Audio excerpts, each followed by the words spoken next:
Whether you're ordering wings for the game, whipping up a 7-layer dip, or ordering pizza, there's something about football that makes you want to eat. And this football season, Uber Eats has the best deals on game day food. No matter what you're craving, from 2-for-1 pizza to buy one, get one wings, Uber Eats will be dropping new deals each week, all season long. Uber Eats, official on-demand delivery partner of the NFL. Order now. Terms and conditions apply. See app for details. This episode is brought to you by Intuit TurboTax. Didn't file with TurboTax last year? That's in the past. Now, Taxes is getting the TurboTax app and filing your own taxes for free if you didn't file with them last year. File by February 18th. All tax forms, all 100% free. Now, this is Taxes. Intuit TurboTax. New filers and filers who didn't use TurboTax last year only must start and file your own taxes in-app by February 18th. Excludes TurboTax Live. Full terms at TurboTax.com. This episode is brought to you by Allstate.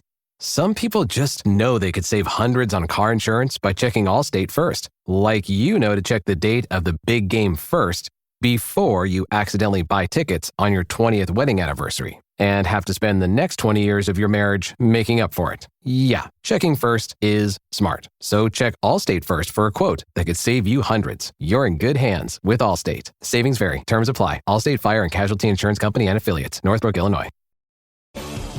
When it comes to towing, seeing is believing. That's why Chevy Truck's advanced camera technology offers up to 8 available cameras for 14 unique views, so you can focus on the view that really matters. Chevrolet, together let's drive. Learn more about Chevy Trucks at Chevy.com. Safety or driver assistance features are no substitute for the driver's responsibility to operate the vehicle in a safe manner. Read the vehicle owner's manual for important feature limitations and information. Hey, Chicago. What do you say? Cubs gonna win today.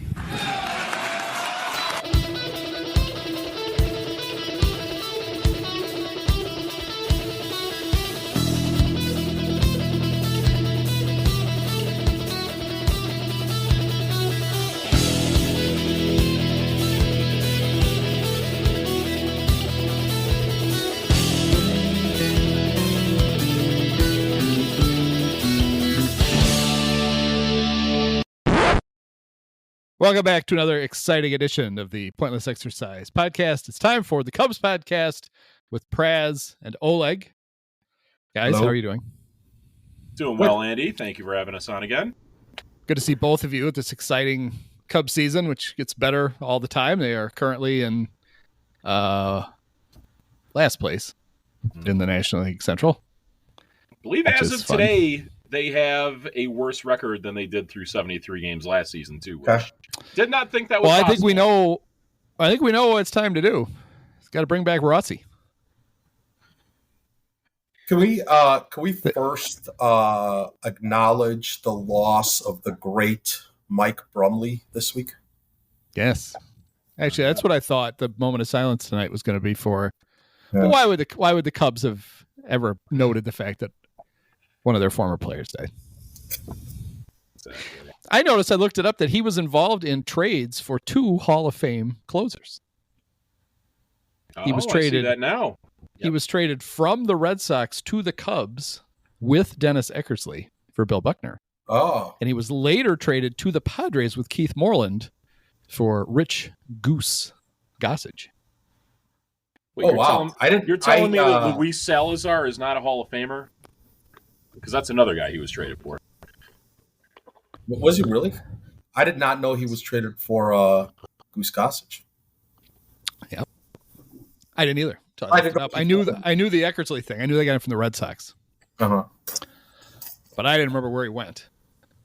So, yeah, he was like a minor league coordinator for the Mariners, and he'd worked for the Braves for a long time. And he was real close with Austin Riley. And the Is that right? I said, all right. Yes.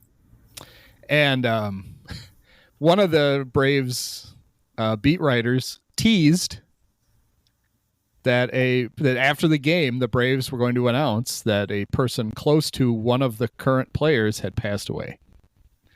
And people went nuts at this guy, and he immediately, within like 30 seconds, he announced who it was, and then that's how so everybody knew before Austin got there, before they could tell him what had happened.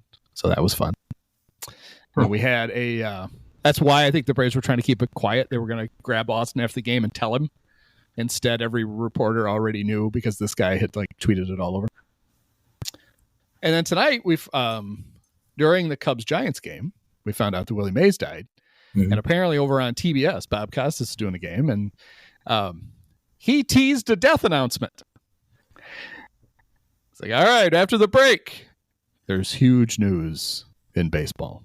And they said, by the way he said it, everybody knew somebody died. So it was 3 minutes of speculation as to, who died? Bob's got a big death announcement.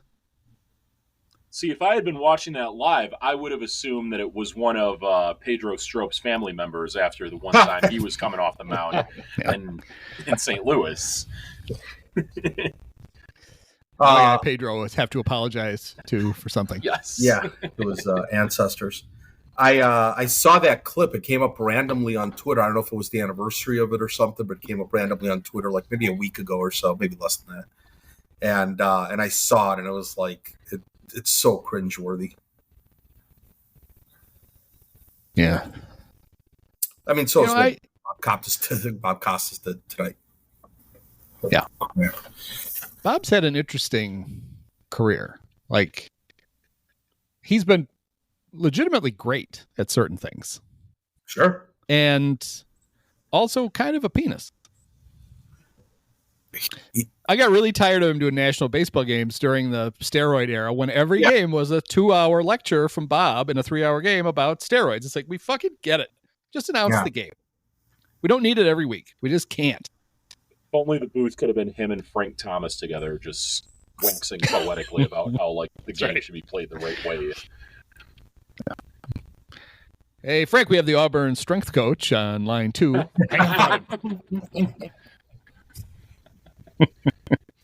Hey, Frank, I got the mots. That might be a little too old of a reference for Praz. The MLB Network, obviously, he's 93, so MLB Network had a very nice, like, 8 or 9 minute tribute to Willie ready to go, and they put it on Twitter. I was watching part of it. But I got to wondering, the crack folks at Marquee, do you think they have, like, anything ready if any legendary Cub tips over? Or will it just be 20 minutes of Cole Wright trying to come up with cool nicknames for somebody? You would think they would have had some ready for Brumley, but not exactly a legend. Yeah. So like, can we run the Brumley package? It's 48 minutes long. We can't fit it in. Yeah. Would like to. Can you edit it down? We tried. Yeah, we can't. It's every play he made in 1987, whatever it was that.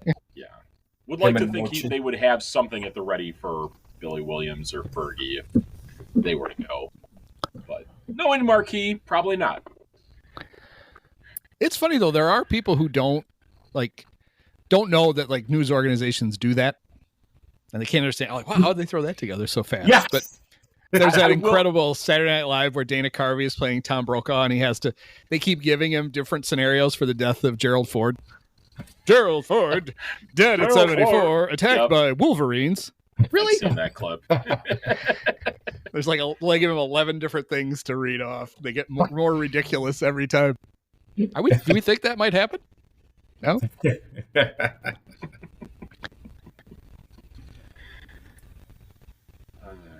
That's all right. I think you just send it down to Taylor.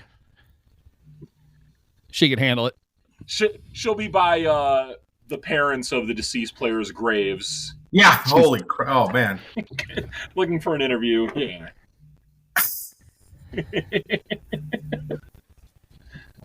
I mean, tonight she did a report about Justin Steele having long hair 7 years ago. Right. That was the report. Cool. I literally just pictured Taylor McGregor trying to interview a grave. Like, is he in you? No, I can't tell. Oh, man. All right. Good stuff. Well, speaking of graves, Yeah. How about Hector Neris, who has been burying the Cubs?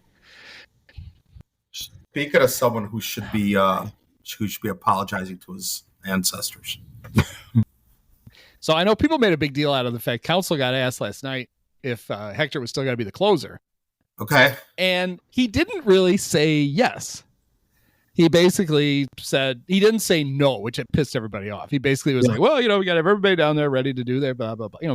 Typical bullshit manager, whatever. Like, basically, I just want, Craig makes $8 million a year. He should say whatever the fuck he wants, right? Right.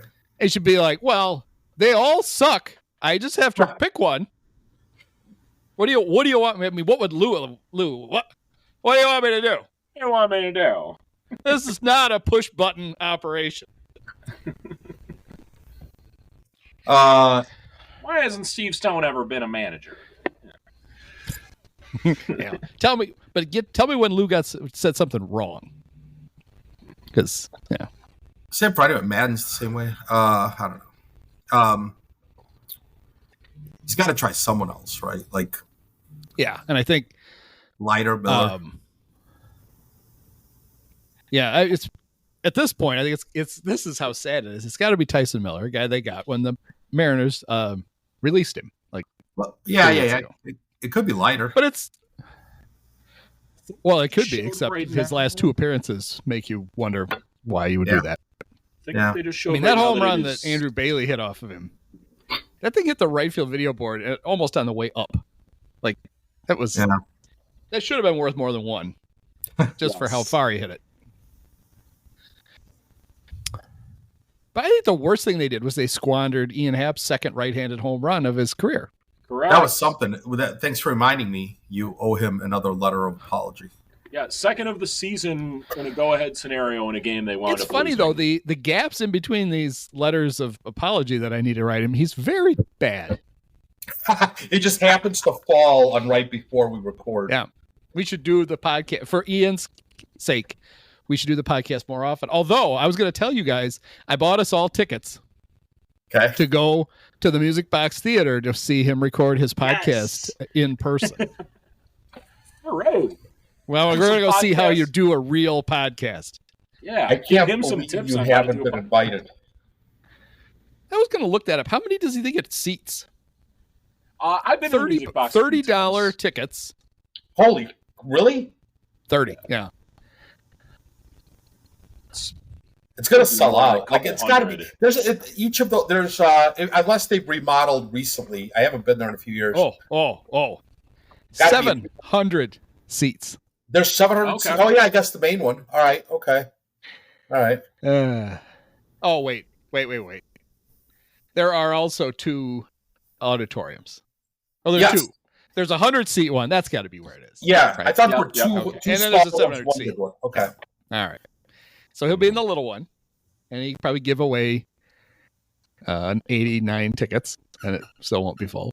About 20 years ago or so, I saw a double feature at the Music Box that was, oh God, I almost swear that this is true. That was the Hank Greenberg documentary, followed by Reefer Madness. Oh, that's a sensible double bill. And it was like, as I said, like I'm almost like I'm pretty sure that that's true, but as I say it out loud, that sounds so weird. Mm-hmm. I'm almost like, I know it was what the Hank Greenberg documentary was one of them. It was really good. Now, was it meant to be a double feature, or it was just those were the two movies back to back, and you stayed for both? That's a good question. Like, did somebody try to pair those up? Yeah, I know that's a good question. I don't know. That's a good question. That could happen. Like, I remember as a kid, you'd go like to the theaters in the mall. Yeah. And you just go. You'd see 4 movies. Yeah. So you just wander into. Whoa! There's an hour left of this. Fuck it, I'll just watch this. Or you'd miss like the first 15 I wouldn't minutes. say it was. Yeah, I wouldn't say it was like a quadruple feature. I just saw 4 movies. Yeah, we may have left and actually bought tickets to come in. I don't remember what it was, but anyway, I'm pretty sure that was 2 movies that I saw back to back at the Music Box.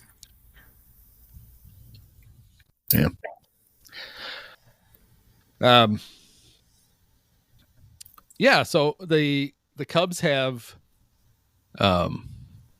they on the 15th of June, which was a few days ago, they had to either put Ethan Roberts on the 40-man or risk losing him, and they did. And that meant, oh God, I hope we don't lose him. That meant they DFA'd the great Jose Cuas. Sacrifices must be made. Meaning that as of right now, Jed Hoyer has no one left to show for his big deadline deals last year. Yeah.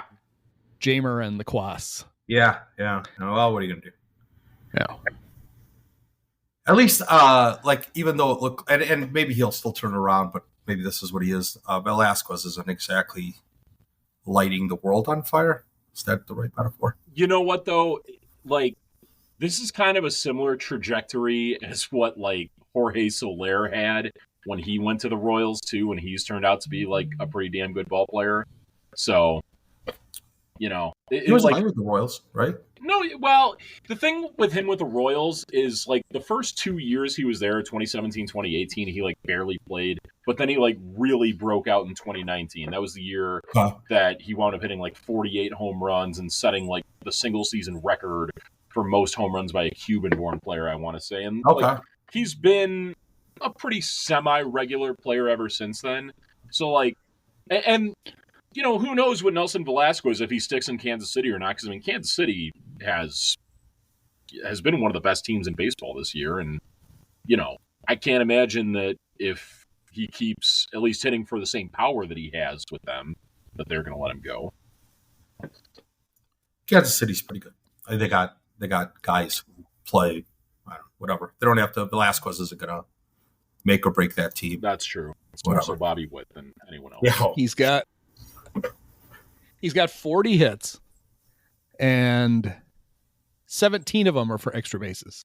Okay. 8 doubles, 8 homers, and a triple. Yeah. Not wasting anyone's time. 40 hits is what, about 218 to 20? 205. 205. He struck out 60 times and 195 at bats. Man. Yeah. I don't think they're going to miss him. No. Well, I mean, they haven't gotten rid of him. So last night, in addition to blowing the game in spectacular fashion, they lost their best player when Mike Tauchman suffered a grade 2 groin strain. Yeah. Left groin strain. He left his groin right in front of first base. And he did it lunging at the bag, which I believe we discussed that he shouldn't. That you're not supposed to do. That's you got to learn the hard way, I guess. He's out at least a month, probably longer. Yeah, I mean, we're talking Mookie Betts. You would think at the beginning of the year, be like, "Oh, but Tauchman's going to miss a month." To be like, big deal. Well, now it's like, "Well, shit, he basically plays every day." Yeah, but right as you discussed with Dave Brown, you know, he would more than likely be if the Cubs have a position player all-star. That's one of the things before the show I mentioned to Andy. That's one of the things I was going to say. At least Bellinger and Suzuki seem to have passed him up, whether he got hurt or not. That's true. Maybe they sabotaged him. There's like a bonus in their contract, so yeah.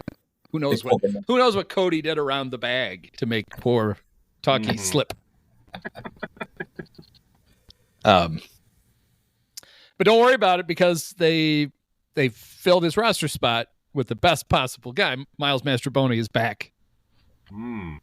Yeah, that was one move I really loved.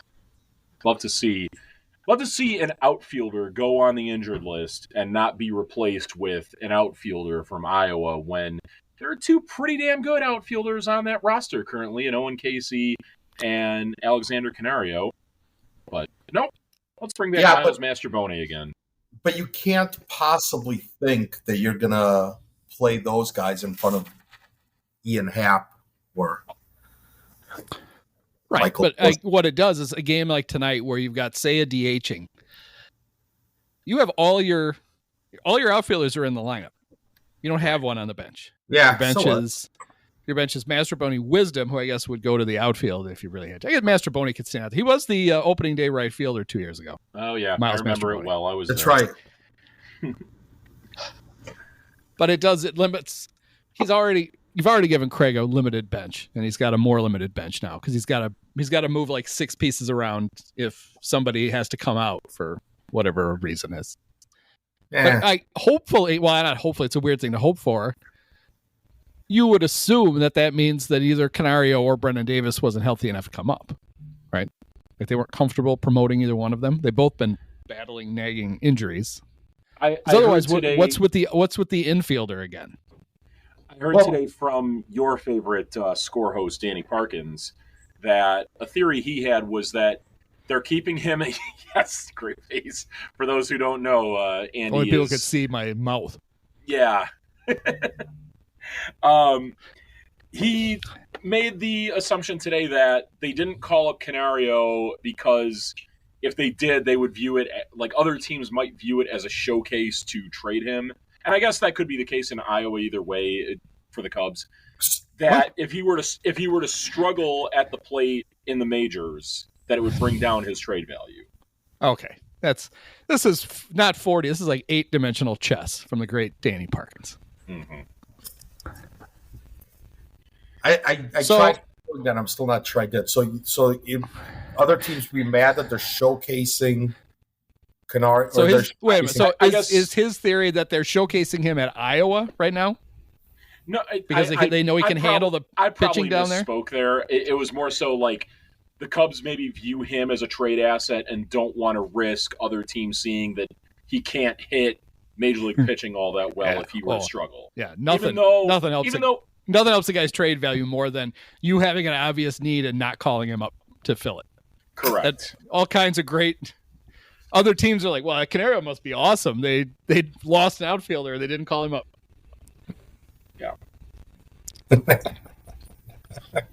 That's right. He's the one. He wanted the Cubs to sell, which was part. I saw that. It was part of the reason why I wrote a whole column where I went, okay, let's say they're going to sell. What the fuck do they have to trade? Nothing. Showed it. The one guy you don't want him to trade is the only guy they could get a decent return for. So I'm angry at you for even mentioning that. Oh, sorry. You're angry at me for laying out the facts and shoving them in your face. Making you realize what a dire situation this is. Let's trade Ian Happ. We can't. Let's trade Seiya. We can't. Let's trade Jameson Taillon. Well, you can't to a third of the league.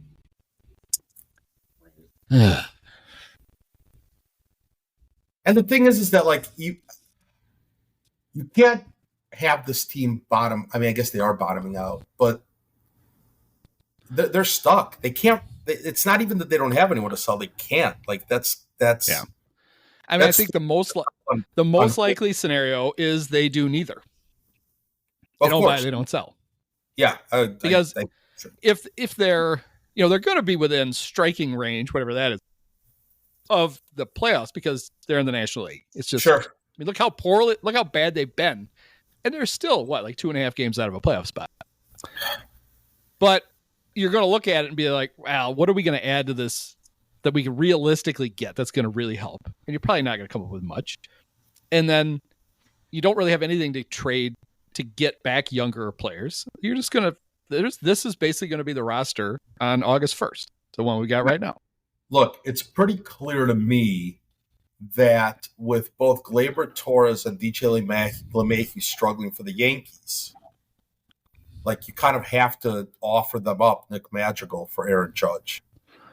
Like there's no other, like you have to do it. I don't know. Have you seen Judge's contract? Yeah. It just doesn't. To me, it would be fiscally irresponsible for the Cubs to do. I mean, they have to throw at Anthony Volpe. I do not want to root for a team that pays the luxury tax because why? You should be able to build a good enough team at $233 million, and if you can't, I don't want to root for it because why would I want a team full of good players when instead I can watch this? I will say this that you should be able to build a playoff team for $230 million. Like hard stop. Granted, they should be spending more, but like Judd Horner's got to go. Yeah. Look around. You can find cars like these on AutoTrader. Like that car riding your tail. Or if you're tailgating right now, all those cars doubling as kitchens and living rooms are on Auto Trader too. Are you working out and listening to this ad at the same time? Well, multitasking pro, cars like the ones in the gym parking lot are for sale on Auto Trader. New cars, used cars, electric cars, maybe even flying cars. Okay, no flying cars, but as soon as they get invented, they'll be on Auto Trader. Just you wait. Auto Trader. This episode is brought to you by Allstate. Some people just know they could save hundreds on car insurance by checking Allstate first, like you know to check the date of the big game first before you accidentally buy tickets on your 20th wedding anniversary and have to spend the next 20 years of your marriage making up for it. Yeah, checking first is smart. So check Allstate first for a quote that could save you hundreds. You're in good hands with Allstate. Savings vary. Terms apply. Allstate Fire and Casualty Insurance Company and Affiliates. Northbrook, Illinois. It's one thing, they'll be like, well, yes, they've had a lot of injuries, but So is everyone. yeah, that's part of the deal. But it's not like we didn't look at this team in spring training and go, Right. well, they haven't done enough. We all did. We all saw it coming. Right. We knew they had big holes, and if you added injuries on top of the existing holes, you were going to be bad. Yeah. And that's what's happened. Yeah. But they've completely imploded. Like this isn't even like the bullpen. No, you could have never. Okay, maybe you would have thought Neris wasn't as good as he's been the last couple of years, but you can't. I mean, this is brutal. Alzolay falling apart. That's brutal. Right. Well, an interesting thing with Adbert is since I was one who assumed when they put him on the injured list, it was just, hey, your arm hurts. You need, but clearly he's hurt. Yeah. Yeah. Oh, my arm, it's broken. Oh, that could be a fractured ulna. So how much of his struggles were that? Well, you hope all of it. Yeah, you hope that it's that explains his arm was fucked up, and that's why he was giving up home runs. And once we get him healthy, he'll be fine. But he's been hurt so often too. But there are other things you can't blame on. I mean, well, maybe you can, I don't think you can. Like Dansby being bad. Right.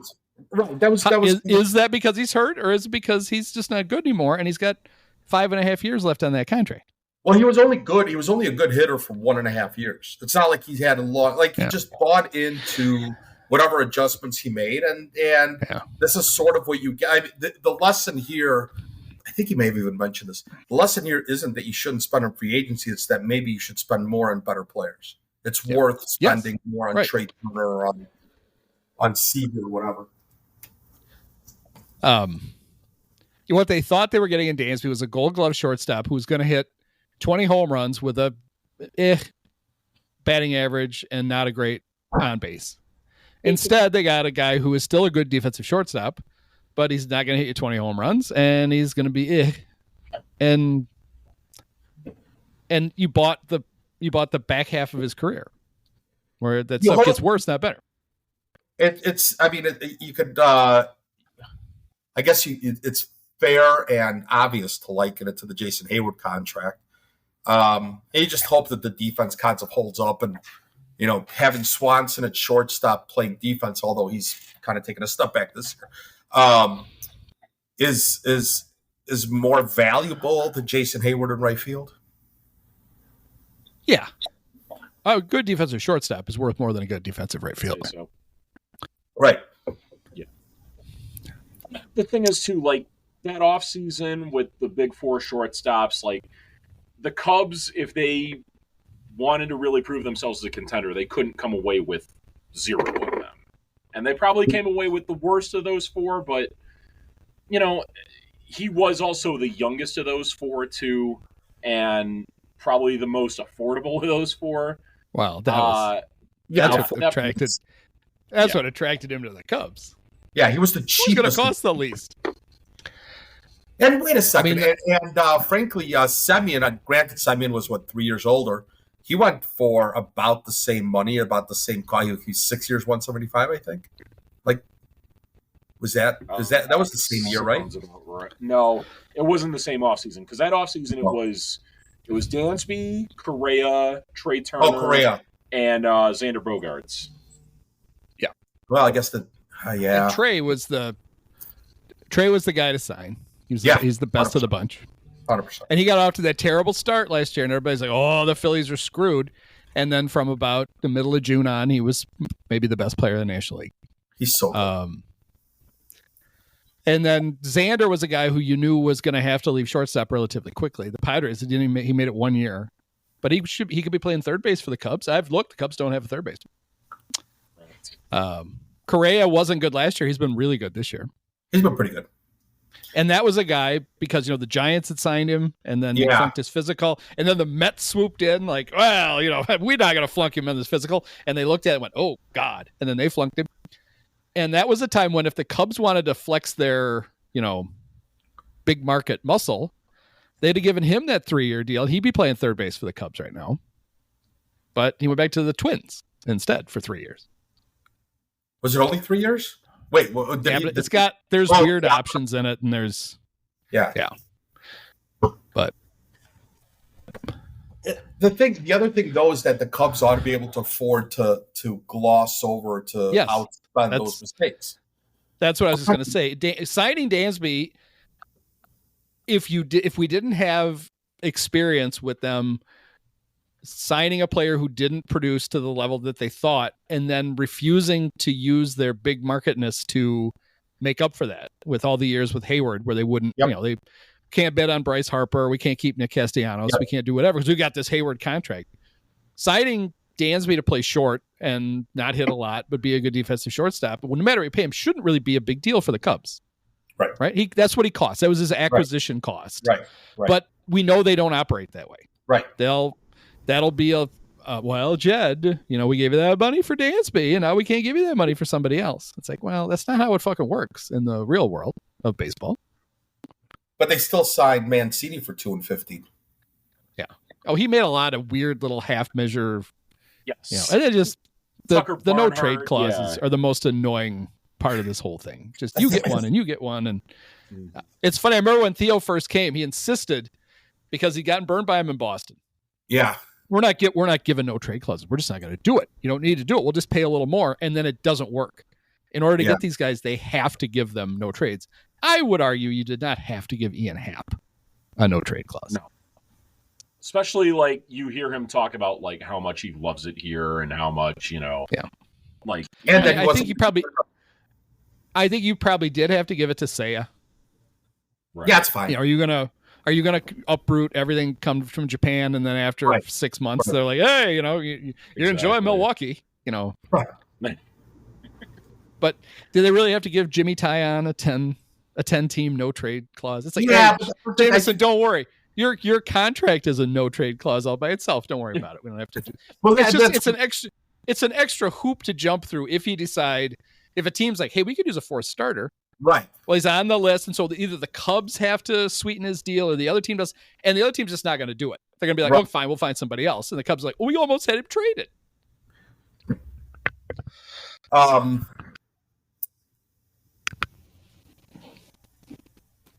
Yeah. But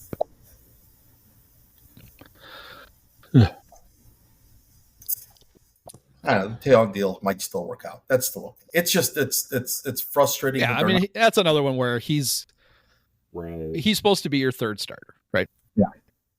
He didn't sign him to be the ace. Yeah. I'd like to see him beat a team with a winning record once. It'd be fun. Just for shits and giggles. Go beat somebody good. Exactly. But that's fine. Justin Steele finally got a win. No, he did not. Today? It was he wasn't in. He was already out because they didn't score till the bottom of the seventh. All right. Yep. It's amazing. He's pitched. I was worried about him, and then he gets hurt in the first game. But he's been good. But they cannot get him a win. Well, he's got a bunch of unearned runs from those couple games. Yeah, the Juan Cruz effect. Yeah. Yeah. Great. Ooh, I can give these up. They don't count on my anymore. And he even did the thing again this year where one of them was after weeks after the fact. A scoring decision. Oh, yeah. Because last year he had one.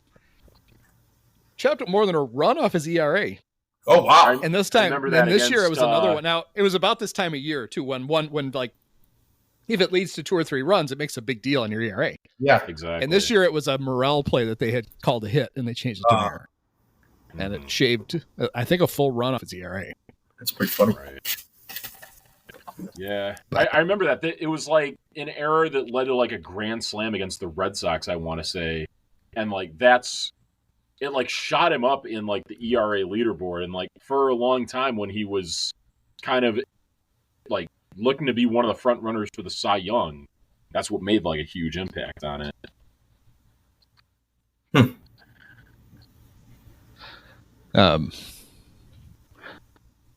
Are we to the point now where they can't? Okay. All right. Next on the topic.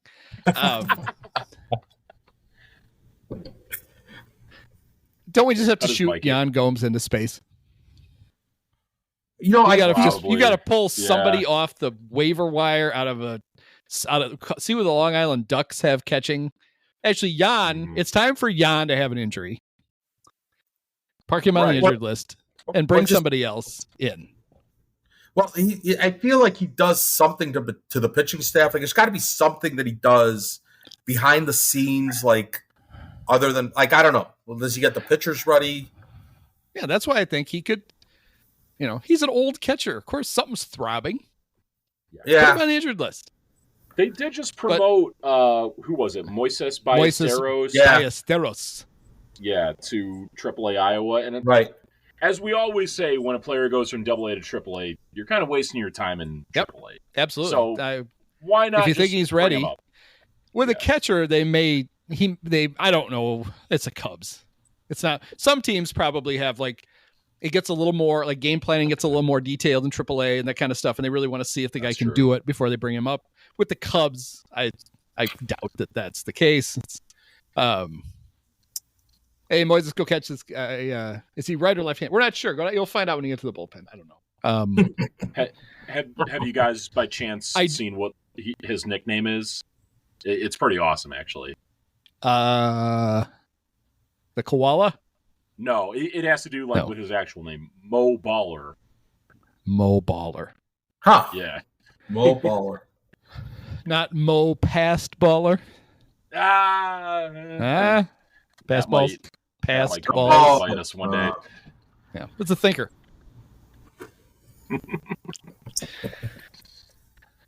Well, I'm sure bringing up a rookie catcher to go with your basically other rookie catcher, that'll save the season. Go get him, Cubs. Right. I mean, it's still better than Mastroboni. Can he play a little second base, or can he catch? Mastroboni? I wonder, do you think if Madrigal hadn't broken his hand, they were going to have him work? They were going to convert him to catcher. He wouldn't even have to squat. Yeah. He'd be like the catcher in the Eddie Goodell at bat, just on his knees. There's a guy that can steal you some low strikes. Is Nick Madrigal? How could he possibly make the throw to third base? He'd roll it. That's a right. He'd have to step into his throws to the stolen base attempts. Crow hopping his way halfway down the line before he throws it. Yeah. Okay. Every other pitch would just be a pitch out. But Praz, I saw you were waxing nostalgic for former Cub Kirk Casale, who was catching tonight for the Giants. Yeah. Well, I mean, just for the simple fact that I get that he's not good, but he was good in 2021 for the Giants. So we go back to that. All right. He'd be part of a match set with the Cubs if they'd have kept him. There's the top, 8 catchers or so. And then there's a huge drop off. Yeah, but you got both Contreras brothers. Functional. Yeah, I don't know that there's that many. I don't know. Yeah. Other than your Will Smiths and Adley Rutschmans and the Contrerases. Right.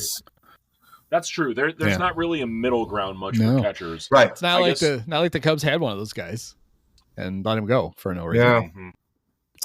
Or give up. I mean, to me, that's the frustration with the catching is that they had years to figure this out. Like they knew from like the minute Joe left, they wanted to get rid of Wilson. Ross didn't like him. Right. They didn't buy into him. The weird Kaplan thing about him breaking iPads, who gives a fuck? Like, we didn't know he was a fucking lunatic. That's part of what we loved about Wilson, was the crazy shit he did on the field. Like, we knew he did. You know, it was worse in the clubhouse. His teammates didn't seem to. I mean, I'm sure they'd be like, oh, fuck, he's throwing iPads again. But we've seen when teammates hate other teammates, and that was not the Cubs and Wilson. He was not a problem, at least. 100%. You know. But they knew, and all they had to figure out, okay, what's our long-term plan at catcher? And it was, we're just going to ride Yan Gomes to his death. And then, hey, maybe Miguel Amaya, who's played 60 games in 3 years in the minors, could be the other catcher. So I think that Miguel Amaya was the plan, and then he just got hurt a couple of years in a row, which I think is what's hurting him now. He was in the middle of that, being hurt and not developing, when they made the decision to not bring Wilson back or not trade Wilson for something. They didn't do anything. Right. They just ignored the problem because it'll get better on its own, right? It'll be fine. Because I think Amaya to me strikes me as a guy who is not devoid of talent. Right. Oh, he's pretty good. He hasn't had enough experience. He's going to have to go through these struggles somewhere. We just have to watch it. In a perfect world, the other catcher would be playing more than him. Right. But he's better than Gomes. There's a reason he plays most of the games. He's better than Yan Gomes is. And they can't send him to the minors because they had to burn option years on him so that they could put him on the 60-day IL, and they could sign a raft of loser backup catchers as long as your arm. None of them who ever stuck. Well, when he was healthy, they fucked this up for years. Right. Well, when he was healthy, they had to put him on the 40, and then he got hurt a couple times. Yeah, that's what I mean. And so, but you had to put him on the 40. You weren't going to not. Like, he would have been scooped up in a heartbeat. Far be it from me to ever be one to defend David Ross on anything. I do wonder, like, had Miguel Amaya stayed healthy through some of those years in the minors and came up in, like, 2021 or 2022, what kind of catcher he would be if he had a chance to, like, work one-on-one with David Ross as far as his catching goes. Yeah. That's not a bad thought, but I want how much like one-on-one work is the manager doing with any one player? That's what the whole freaking staff is supposed to be for, right? Right. Yeah. Well, like the guys who were there and still are there, because Council didn't get to pick any of his. He's got Ross's coaching staff basically, except for the ones that Jed shoved out. Who's the one? He didn't get to pick anybody that had been there since like Renteria, Mike Borzello, I think. Oh, he's not there anymore. Okay. Yeah, he's long gone. Yeah, it's been a few years. He went back to Hollywood, do more stunt catcher work. Yeah. Do you know that he was John C. Reilly's stunt catcher in For Love of the Game? Really? Whenever you see the catcher actually catching the ball, it's Mike Borzello. It's not John C. Reilly. You know, in his younger years, he was actually the stand-in for Rock Hudson. I don't know. He's a handsome man, is what I'm saying. What was Rock off doing that he needed to stand in? I don't want to know. Mike, can you handle this? I'm going to go to the trailer with Kip. We're going to run some lines. Okay, Mr. Hudson.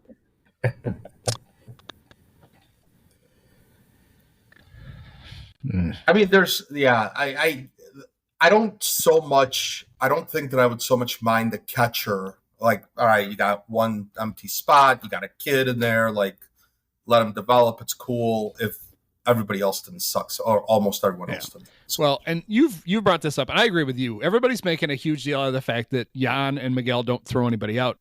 Nobody throws anybody out. Right? That's a good point. They literally changed the rules to make it easier to steal bases. It's the other shit. It's like Miguel last night. What happens? And Nera should have been able to pitch around it, but he didn't. There's an awful catcher's interference when they're about to strike Jorge Soler out. It prolongs the inning. They hit the home run. They lose. And we've had he had that one game where Miguel just couldn't catch the ball. He spent like 2 innings just chasing it to the backstop. The game in Tampa. That's the shit. Yeah. You know, it's if your catchers don't hit, but you feel like they're giving you defensive value, you're not as like irritated by it. It's not ideal. You want to hit, right? But you feel like with the Cubs, they're not doing anything right now. Like they're not hitting. They're not handling the pitching staff well, and that's an awful pitching staff. Right. Well, at least once the bullpen door opens. Yeah, and they're not throwing well. They're not. It's like, what can we can't hang our hat on anything. with them. Everything's bad, which makes it really frustrating. To be fair, I mean, the starters are like, I don't know how much credit the catchers got for it. I don't know what this means. I don't know if it's just over. I don't know if it's just overcorrecting to the starters, but the starters have been really good. Yeah, like the starters are good, sure. and right. And you make the argument that these starters are pitching to the same catchers. Yes, that the bullpen is. Sure. So if you're gonna give the catchers shit for the bullpen sucking, why did they get credit for the starters being good? Yeah. I always laughed at like catcher ERA because 100%. The backup catcher, one of them was Hank White. The backup catcher on the Braves always had an awesome catcher ERA because Maddox always threw to the backup catcher. Yes. So he was going to have like a 2.8 ERA, and you were going to catch him for most innings, and then a few of the other guys who were also good.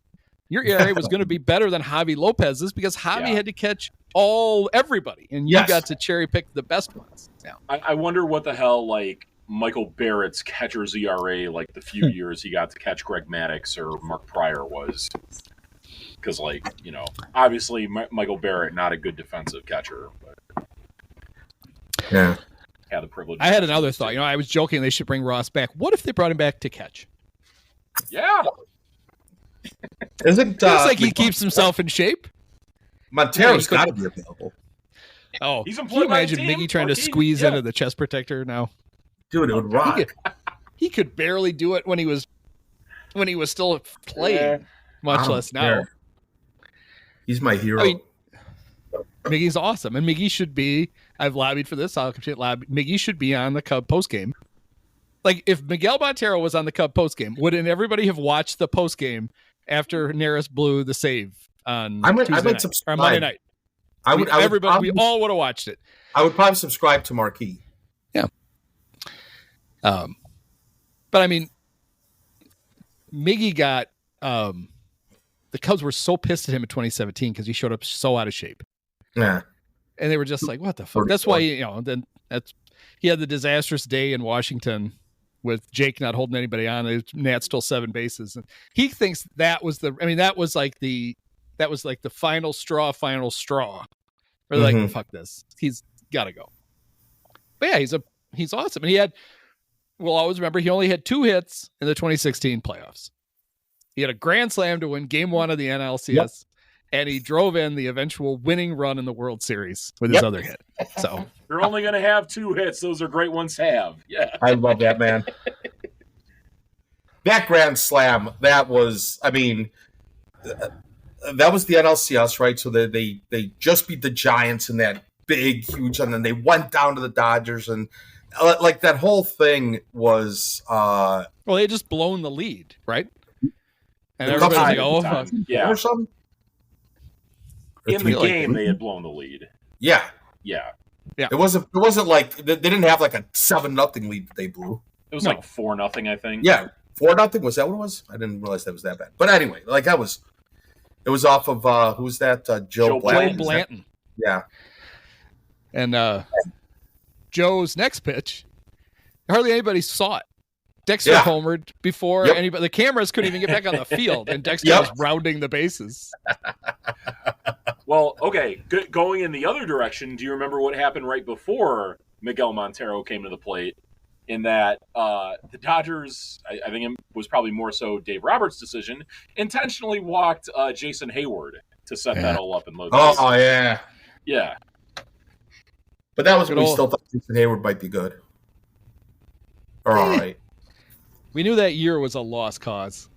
We'd come to terms with that. Oh. Yeah, the Cubs had a 3-1 lead going into the 8th. Okay. Okay. And the Dodgers tied it. Okay. So it wasn't like I said, they didn't have but it was like shit. Game you felt like you probably had in hand. You're getting down towards the end. It was, going to be a Aroldis time. Did Aroldis cough up the lead in that one? I think he did, right? Not in the 8th. It was, yeah. Oh, maybe. Yeah, in the 8th. It was in the 8th, and then Hector closed it out. Adrian Gonzalez drove in 2 runs. I was 2 runs to tie it. I was at Dodger Stadium for those middle 3 games, or games 3 through 5. And we were sitting way up at the top and like amongst all these Dodger fans. And it was really weird being a Cubs fan up there after they called Adrian Gonzalez out on that slide. And yeah. That's the. I think we got him gift that still lives. The great. I think he was out. Like he was out. His foot was above the plate when they tagged him. It was clear. It wasn't a gift. It was what it was. It was basically the same thing as what I was Pete saying Alonso was not a gift earlier this year. Yeah. There's literally a GIF. GIF. Oh. Yeah. Of Rizzo and Lester looking at the video board, and Rizzo leans in and goes, "I think we got him." Yeah. And I still use it. Yeah. No, not a gift. A gift. Yeah. It was what it was. But it was weird. It was like, I'm like, well, you want to cheer, and I did a little bit, but I was like, yeah, it's kind of out. Like, sort of like they would have called him out if he wasn't out, because the call was safe at home. Like it happened earlier this year too, like to somebody. Pete Alonso against the Cubs. Yeah, that's right. Yeah. That's right. And the Cubs were hoping for it on Monday night. When, they made the fruitless appeal of wisdom. Oh, yeah, that's right. Crashing into Andrew Bailey. Patrick Bailey. Andrew's the pitching coach. For the Red Sox? Red Sox now, I think. Yeah. Andrew Bailey. This shit with the Cubs wouldn't be happening if what's-his-face hadn't left to be the GM. Craig Breslow hadn't left. The pitching director, Yeah, there director you go. Pitching left, and look at this. Bullpen falls apart. That's 2 extra runs for the bullpen. Two extra ERA. Breslow's still in shape. He might have had to come in. He might have had to pitch, but he's still around. He wasn't very good when he was pitcher. He was all right in Moneyball. What? He was all right in Moneyball. Breslow? Yeah. Did he pitch back then? And what was Moneyball 2000? Oh wait, no, I'm confusing. Oh, you're thinking of Chad Bradford. Bradford. Yeah. Never mind. Scraping his knuckles on the mound. My CB relievers mixed up there. Yeah. Yeah, I don't know. Did you guys know that Craig Breslow went to Yale? It comes up once in a while. Actually, I knew it was an Ivy League school. I guess I didn't. I guess I knew it was Yale. I think for a while I was saying I thought he went to Dartmouth because I thought I remembered a connection with him and Hendricks, but apparently not. Yeah, it's funny you say that. That's exactly what I thought. I'm like, wait, I thought he went to Dartmouth, but I guess that's one of those Mandela effects. Is that what they call it? Yeah. He pitched 12 years in the big leagues. Breslow, yeah. He's a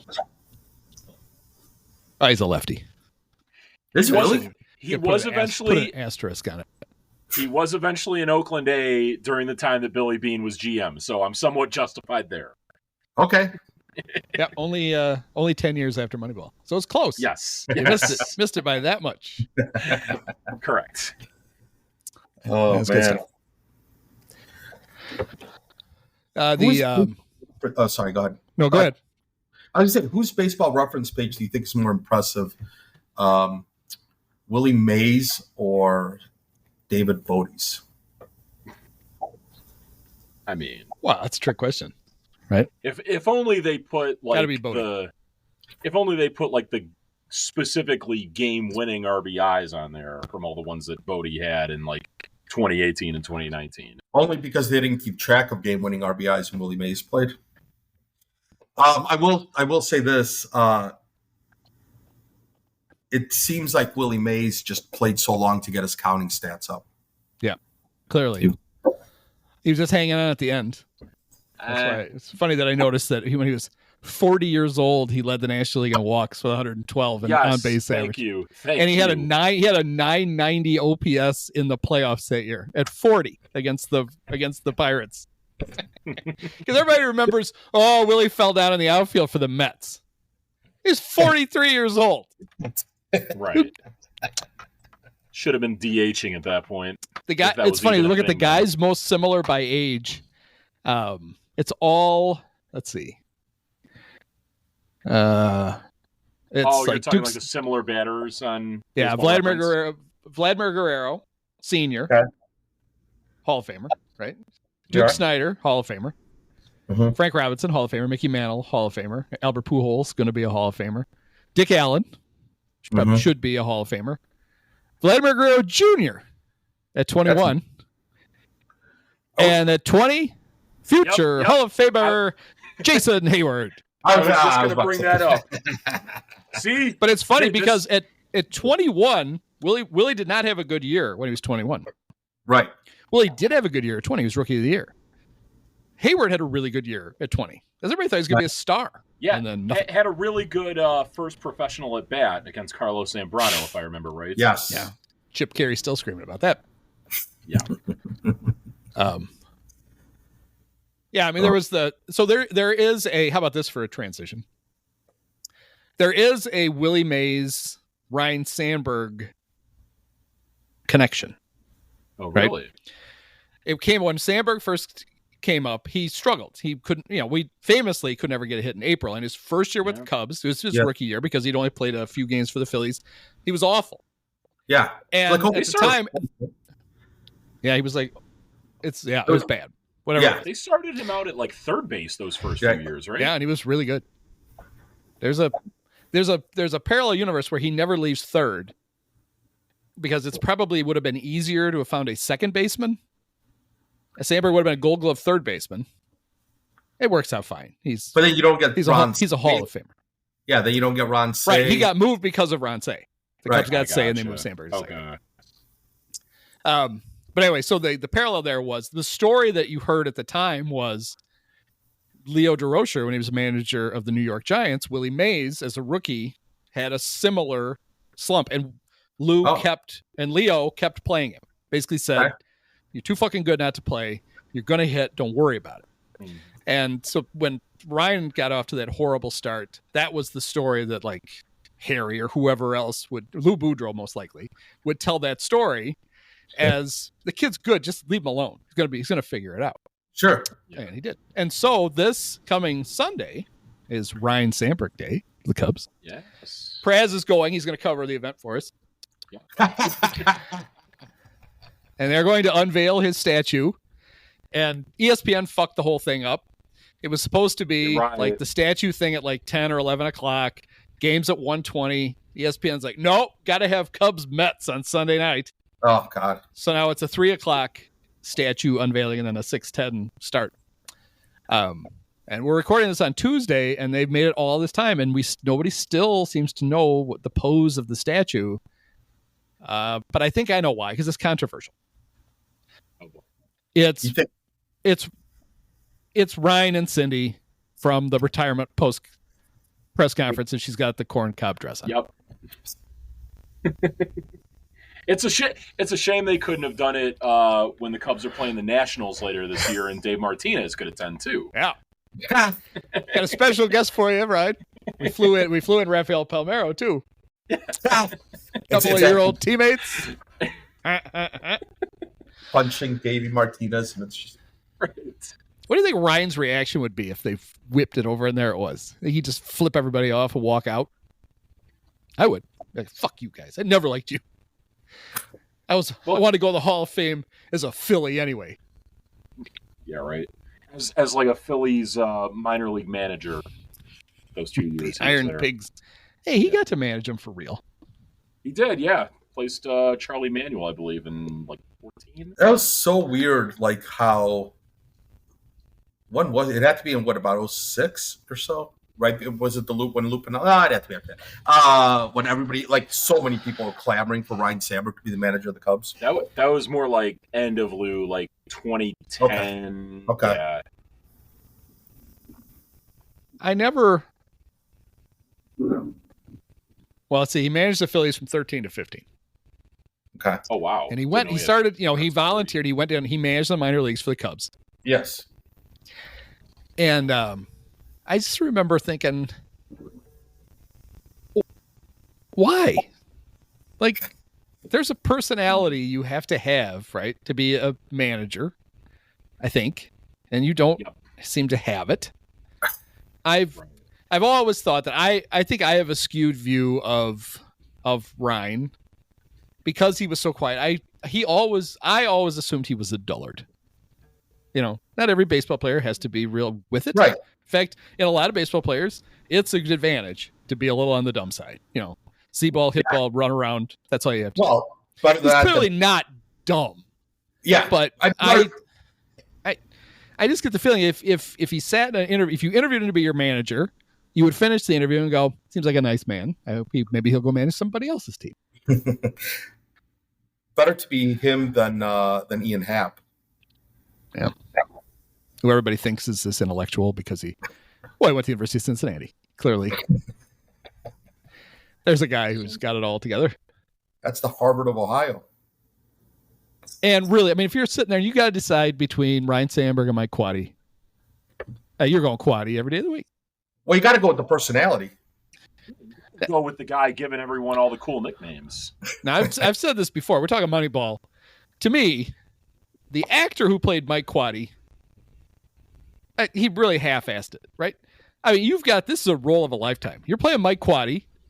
You're playing the third base coach of the Oakland A's in a movie with Brad Pitt in it. You can't shave your entire body. The dude's got a full head of brown hair when he's jumping around the field when they win their 20th game in a row. It's like, fuck you, man. Come on. You got to go full method to be Mike Quaddy. What you got to do is you have to insert the scene from Pink Floyd's The Wall when the guy shaves Bob Geldof. Right, when he shaves the eyebrows and shaves the nipples off. I mean, have you seen Dune 2? No. Austin Butler, handsome guy. He shaved his eyebrows off. He wore a skull cap, but he looks like he's bald. He didn't have a problem doing it, but this asshole extra playing Mike Quaddy couldn't do it? Come on. You fool it. Hey, some people are just not invested in their work. I can't wait to see the ceremony. I'm going to set my VCR to record the Mike Quaddy statue. The Mike Quaddy statue. Yeah, the Ryne Sandberg the statue dedication ceremony, 3:00 on Marquee, hosted by Cole Wright. That was fun. The special guest speakers include former Cub greats shortstops Larry Boa and Sean Dunston. There's something for you. Is Larry Boa going to yell at everyone? Yep. Isn't it funny? It always cracked me up that he was such a hard ass manager with the Padres and the Phillies and Mr. Tough Guy. And it's like, you're fucking Larry Boa. You're 5'4". You had a perm. Yeah. Who was afraid of you? You were like an elf. An angry elf, apparently. And of course, Bob Costas. For reasons. Yeah. Is this because we need someone to wax nostalgic about the Sandberg game, this mysterious game that happened in 1984 that no one has ever talked about or seen video about or seen the full game or seen the documentary they made about? It's like, what do we fucking need Bob Costas for? Next thing you know, they'll be talking about, I don't know if you know this, but Kerry Wood one time struck out 20. What? 20 well, that's coming up. When is the Utility Tunnel of Fame induction? Is that coming up? That's this summer too. Oh, is it really? Kerry and Aramis. Yeah. Oh, we're getting it. I guarantee you Pat is emceeing that. He's not letting Cole Wright MC the Kerry Wood one. It's like, no. I was trying to think, like, what announcers from Ryan's playing time are still around? Obviously, Harry's dead. Stone is dead to the Cubs. Yeah. I was going to suggest him earlier. Milo Hamilton? No, dead. He's gone. Lou and Boudreaux. Lou might still be around. He'd be 111. I guess, like... Vince Floyd. They're still Floyd. calling games somewhere in eastern Iowa in their mid-hundreds. This guy was calling games in the American League at the time, but Bob Uecker, I don't know if he would ever call the game involving Ryne Sandberg. Well, I don't think we bring a guy to work for the long-time admirer of. You'd have to bring Dwayne Stats back. Or Tom Brenneman. How about Tom Brenneman? That was well after. Yes. That had to be after Sandberg retired, no? Sandberg came back for 96 and 97. And Brenneman was here? Yes. Yeah. Was it also... Wait, we know he's not busy. He could come back. Hey, did you know? Did right you know, after Andy? Pride Day too. It'd be perfect. Right, yes, there you go. Now, I know I'm supposed to talk about Ryan. I'm going to get to it. But first, I want to talk about all the homosexuals I've become friends with over the last few years. So my best friends are homosexual. I wish one my biggest regret in life is that I am not a homosexual. I really wish. Yes. I really wish that I was. Did you know, Andy? I know it's not a choice because I would choose, and I can't. Right. Did you know that he is a competitor of ours? He has his own podcast now where he has. Was it with Franchester? Was it with the old man? I think he's probably had him on as a guest a time or two. I did see one episode in which he had your personal friend Barry Rosner on. Oh, good. So, yeah. Boy, Rosner comes up a lot on this podcast, and always by you. So that's good. I listen to the score a lot, and like when he's fine. He would sometime guest host. Gary and I someday we're gonna go out on we'll get a boat. We'll go fishing. We'll make up. It'll be good for sure. I'll Fredo him right out there in the middle of the pond. Are you gonna invite Whitmire with you? Yeah, but it'll be great to have Bob come back, and I'm sure he won't talk about the fact that Willie McGee was the player of the game. And that they actually rolled the credits before the game ended. And all the same stories he's been telling for the last 40 years. It'll be great to get him one more time. With Rhino laughing Zach Zaidman style in the background. Yep. Slapping his knee, having a great time. Is that game's on YouTube, right? Sandberg game has to be. That'd be something to do on Sunday morning. Is there a Formula One race? I think there is, actually. Aren't they in? You're assigning me homework? I have to watch it again? Is that what you were? No, I'll watch the F1 race. Oh, you were for yourself. You were one. You're going to watch. Yeah, you needed a clear time because I will also be watching the race. It'll be what I'm suggesting. That's a good Sunday morning. Watch the race, watch the game on YouTube, and then watch the ceremony. Yep. Yeah, it is. It's a fun game. I'm not going to get into the personal story about the fact that we were there at the ticket booth, could have had standing room tickets instead. Now got to get going on this vacation. And then we're halfway through Ohio as the Cubs were rallying for the final time. It was a great Dave Owen. It is the Dave Owen game too. I don't know why he doesn't get the respect he deserves. Hopefully he's there on Sunday. I wonder if they'll bring Ralph Cifaretta back with Whitey Herzog dead. Ralph was the starting pitcher for the Cardinals that day. Really?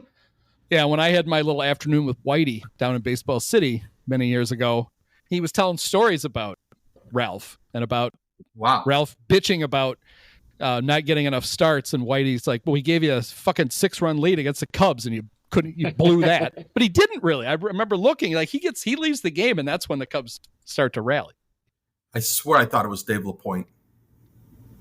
It was a cast of thousands that ended up pitching in that for both teams. It wasn't. I don't really think I'm looking at his line right now from that day. Not the best. 5 1/3 innings, 5 earned runs, but who started for the Cubs? He left with the lead, I believe. Right. Correct. Citarella. I always want to call him Cifarella. Who cares? Who started for the Cubs? I think I know that. I thought it is Mike Trout's uncle, Steve. Oh, Mike Trout's uncle. Yeah, Steve, not so good. Didn't get out of the second inning. Gave up 7 earned runs. The unsung hero, of course, was Rich Bordy.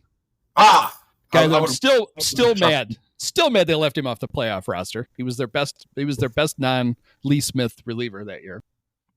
Yeah. He pitched 3 2/3 of scoreless 2-hit ball to settle things down so the Cubs could start to chip away. And then Dickie Knowles came in and he was, probably half in the bag and he gave up 2 runs at 2/3 of an inning. Warren Brewster, Tim Stoddard, George Frazier all pitched, and then Lee Smith had to go 2 innings. He got the win. He gave up 2 runs. He gave up our Hall of Fame closer, gave up one less run than their Hall of Fame closer. Do you think any of those guys could pitch today out of the Cubs bullpen? Rich Bordy would be a step up. Well, I think he would be Bruce in is his no longer with us. 60s? He's dead? Is he dead? I'm saying Bruce Sutter, but oh yeah, we know also he was a Cardinal. Yeah. Rich I think Bordy, Dickie Knowles maybe dead too. No, Rich Bordy's still with us, 65 All right, years we'll old. call him up. Dickie Knowles is alive too. I killed him prematurely. All right. Bruce Would have been died safe of to a assume broken that he heart. drunk himself to death. Hey, Steve Trout's still alive, right? Yeah, still alive and still showing up to the Cubs convention in like a Dago tee. I remember seeing him one time with that. I don't mind. I'm not going to get mad at Steve Trout. Now, Tim Stoddard is one of two former Cubs With a mustache like that? to do something incredible. Okay. He played in the NCAA Final Four. Oh. And he pitched in a World Series. Neither of those for the Cubs. Do you know who the other former Cub who did the same thing is? Played, and I think there's only like 4 guys ever, and 2 of them played for the Cubs. Was it pitch in the World Series or play in the World Series? Play in the World Series. Yeah, Kenny Lofton. Good job. But who are the other 2? This was a trivia question on Starkville, and you had to get 2 of the maybe it's only 3. So I'm yelling at as I knew who it was. Glanville didn't get Kenny Lofton right. I was like, yep, you played with him on the Cubs. Oh my god! Oh yeah, Kenny Lofton. It's like, jeez, come on, Doug, Mr. Ivy League smart guy. So 2 other major league players played in the World Series and in the Final Four. Yep. Let's see. I could be lying about the number here. Can't be Danny Ainge. Did Danny Ainge not make a Final Four? Was he not on one of those Blue Jays teams? Yeah, I don't think they went to the. I don't know. He didn't play in the World Series. I don't even know what college Danny Ainge played. Well, according to this, maybe it was only the 2. Oh. Let's see. Tim Stoddard. That's hilarious. And I think too, wasn't it like he's a big boy, 6'7", I think. Tim Stoddard and Kenny Lofton are from like same hometown, East Chicago, Indiana, and went to the same high school too, right? Yeah. Yeah, there's a lot of weird connections. Wow. And they look a lot alike. Yeah. They're twins. Are you guys related? Oh, I got that wrong. Maybe it's literally the only 2. Oh, wow. Because this article here immediately came up. Players who played in Final Four and World Series, and the only ones listed are Kenny and Tim. Well, when was the article written? 21. Oh, so unless it's happened in the last 2 years, it happened again. Right. Huh. No. Maybe it did. All right. Let's see. Let's go through everybody who played in the World Series the last 2 years, and then We'll name them player by player. That makes for good podcasting. Bryce Harper, no. Kyle Schwarber, no. Corey Seager, no. Schwarber didn't play in the Final Four? It'd be hilarious. A Schwarber on a basketball court would be awesome. There's a... he's back. It's June, so Kyle is hitting a homer every day. Yeah. He does that in June and October, the 2 months that he never stops homering. And it's just a good reminder that let's talk about all the players the Cubs got when they let Kyle Schwarber go. That list would be oh, that's right. They didn't get anyone. It's a veritable Hall of Fame class. I think my favorite part about that was too that they then signed Jock Peterson to replace him in left field, who they traded to the Braves for, who was it, Bryce Ball, that they just released last year. So instead of having Kyle Schwarber locked up for a few years in left field. Yeah. Have you seen his contract? Oh, we can't. Could I possibly afford that? When he went to the Nats, wasn't he playing for like $8 million? What did he sign for? He took a $10,000 pay cut to go from the Cubs to the Nats. Yeah. It was a similar situation. It was the opposite of what the Cubs did with Cody Bellinger last year, right? Because Bellinger should have got an arbitration at about $17.5 million, so the Cubs signed him for that. It was about the same thing that happened to Schwarber. So short-sighted. Well, Kyle's a free agent after next year. So time to right that wrong. Yeah.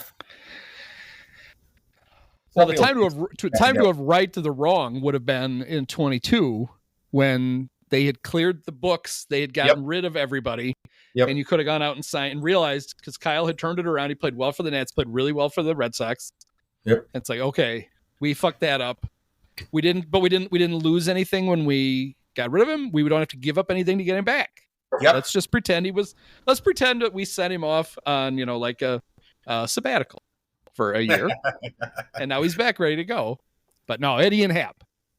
So we gotta stick with that. Aiden Happ was he a top 10 pick? He was. He was number 8. Yep, that's right. But I don't know how good is Schwarber really. I mean, his playoff numbers are not that impressive. I mean, sure, he's hit 20 homers in 65 playoff games, and his career OPS in the playoffs is 931. But look at the strikeouts. Oh, he struck out 65 times in 65 games, and he's only walked 42 times. But he's only hitting 245, Andy. Yeah. Come on. It's quite impressive that he's played in 65 playoff games. Yeah. I mean, he's played on good teams, so I get it. But that's pretty cool. I don't know if you guys listen. There's a good national baseball podcast I listen to, Baseball is Dead. It's got Jared Carrabis, Dallas Braden, a couple other guys.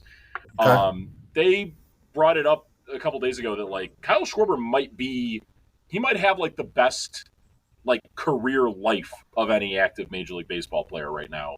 If you think about like how beloved he is in like 4 different cities and like how much, other than Washington, I guess, for the brief time he was there, like how much of a boost he was to each of those teams when he went there. Like Boston made a deep playoff run with him. Phillies made deep playoff runs with him now. Obviously, the time with the Cubs, I think I might be mistaken, but I think he won a World Series with the Cubs. Oh, he did? Really? I didn't hear about this. I don't remember that. Yeah. He played in that World Series? Kyle Schwarber? I think so. I think did he like pinch hit once or something? It was a story, I think. The suck my dick, him screaming "suck my dick" over and over again into the dugout after his hit is one of the great moments in World Series history. There also apparently was they go into the rain delay, and apparently he was pissed because he was leading off the inning. They didn't want there to be a rain delay. They go in, they listen to Jason Hayward's little rah-rah speech or whatever. But they said that so they're sitting in the dugout waiting as they're making the final things, and he leans over to somebody and he goes, he's going to throw me a fastball on the first pitch. I'm going to lean back. I'm going to hit it about 500 fucking feet into right field. And everybody laughs in the dugout, and then he does. He leans back. Instead, he hits it about 240 miles an hour at the right fielder and singles, and then gets pinch run for it. He stole a base in Game 7 of the World Series.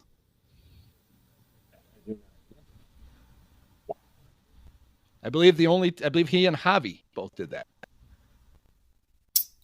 He got thrown out trying to stretch a single into a double too. He was feeling his oats, I think, in that game. He's like his knee was feeling great. I'm pretty sure that he stole a base in the Game 7. I gotta look that up now. Kyle has played. This is his 10th season in baseball. Okay. He has played in the playoffs 8 times. This will be 9 with the Phillies. Wow. The only time he didn't was the 2019 Cubs. How many career home runs? Does he have 250 career home runs yet? Yeah, like 262. Right around there. Wow. There we go. In 10 years. Yep. And that does the 10 years include 2016? It does. So really 9 years. Yeah. Wow. There you go. Yeah. Okay, and then when you figure in there was only 60 games in 2020. Yeah. Holy shit. Yeah, his 162 game average is 40 homers and 92 RBIs. Wow. That's insane. Yeah, we got Ian Happ though. I'm looking at the not like the DH was coming. Right, exactly. Couldn't have used him.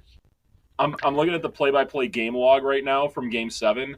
He hit second after Fowler led off the game with a home run.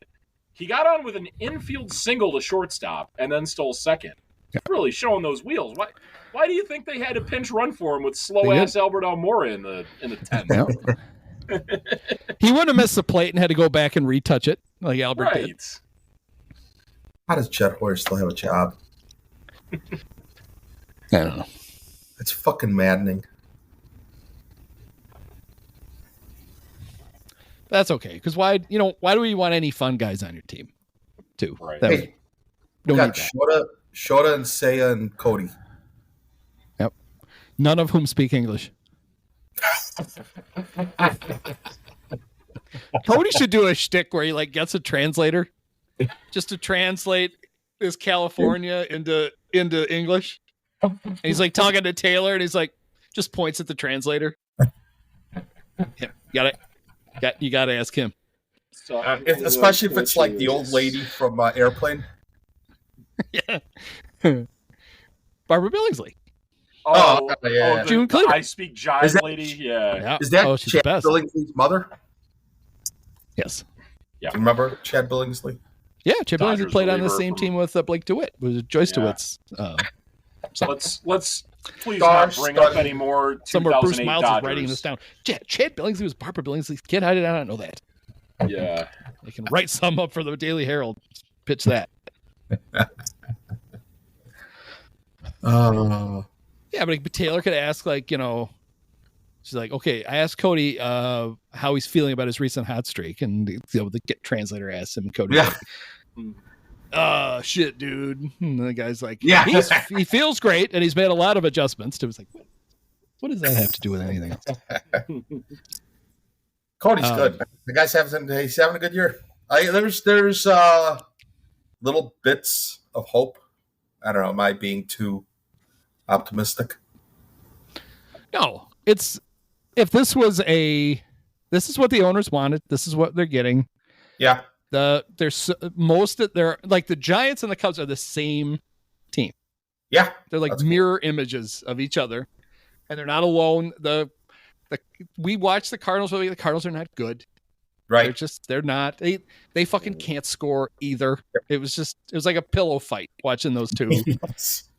All these teams that they throw the Reds in there, and it's that you can't fall out of this race because the other teams won't let you.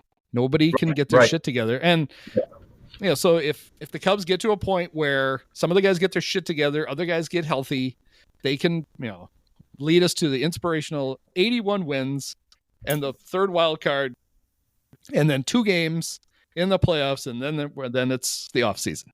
Yeah, because then you got to play either the Dodgers or the Phillies, or pretty much. Dodgers or Phillies will likely have a bye, and that's you're gonna get the Brewers. Oh, is that right? Okay, so you play either the Braves or Braves, Brewers, or the Brewers. Padres. Well, if you're the third wild card, you're going to get the division winner. You're going to get the Brewers. Okay. Yeah, fuck them. Yeah, they do the same. They do the same thing. They go to the playoffs and they come home. They spend the first weekend in the playoffs and then they're done. Well, hopefully somebody's got to win it. Hopefully that's not just a Craig Counsell curse.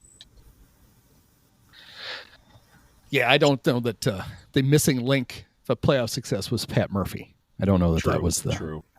That's what they were missing. It was funny though that it's because they couldn't score, right?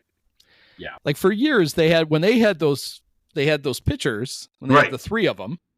Yeah. We'll go get Rowdy Tellez. That'll fix our offense. It's like you guys are going to have these fucking pitchers for very long. Go get some guys to hit, and they just wouldn't do it. Exactly. And that's why they couldn't win. Those, they'd score 2 runs in a playoff series, but I don't know why we didn't win. We have great pitching. Well, yeah, your pitching was fine. You're asshole. You can't score any fucking runs. So it's like the Cubs starters. Yeah, the Cubs are following. Craig should feel right at home. Except the Brewers could always assemble an actual bullpen for him. Yeah, I think you're right. Except the Brewers had a bullpen. Because he's used to. I mean, that was the Brewers, right? They played shitty defense and didn't score, and pitched really well. And that's the team he's got right now. Except once he goes to the bullpen, he doesn't know what he's going to get. Yeah. Maybe it is Craig after all. All right. Well, I'm sure when we convene again in 2 weeks, the Cubs will be back in second place. They're going to win 12 in a row. Riding high. Could happen. Started today. Got lots of Giants and Mets coming up. So, All right. Well, thanks guys. Thanks, Praz. Many of us have herpes. No, I thought it generally sucked. I didn't think it was a specific suck. I thought it was like an all-encompassing type of suck. So, we're going to try and rectify that. But for right now, I'm going to be pretty pissed about it. It's fitting. It's got to be done with one of the best games of all time. Just unbelievable. Got to congratulate the Dolan family.